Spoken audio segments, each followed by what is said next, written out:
Let's take a look at some of the most recent mock drafts. Mel Kiper from ESPN earlier this week. The consensus 1 or 2 is Joe Burrow number 1, Chase Young number 2 to the Redskins. He has Okudah 3. He has Isaiah Simmons, a linebacker, going 4. Tua going 5 to the Dolphins, not a surprise. Tristan Wirfs going 8 to the Cardinals. He has the Browns selecting Mekhi Becton, the mammoth offensive lineman from Louisville, at number 10. We look at Charlie Casserly, a former GM, Hall of Famer. He has Okudah going 3, Becton going 4 to the Giants, Tua going 5. He has Simmons coming off the board at 9 to the Jaguars right before the Browns pick.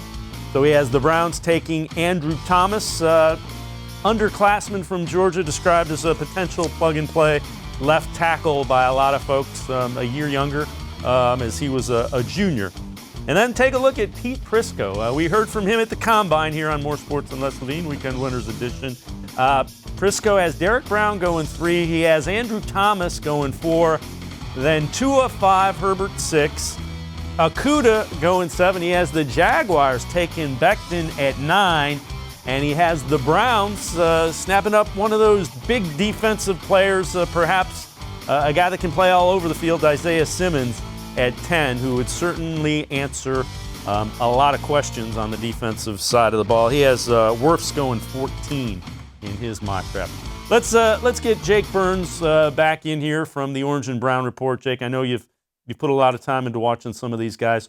Who do you like for the Browns at 10? Who do you think maybe fits what they want to do offensively the best? Well, for now, we have to presume that they're going to take a tackle. I mean, we don't. It would be nice to take Isaiah Simmons, but in the situation that they're in, they have such a need at left tackle, and it aligns perfectly with the value of what's best in this draft, which is just a ridiculously loaded offensive line class, especially tackle. And, there are guys there that make a ton of sense to me in terms of Tristan Wirfs from Iowa.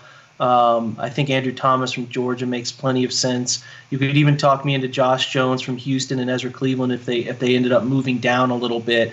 I'm not so sold on Mekhi Becton. I think he's a great player. I think he's an overwhelming presence.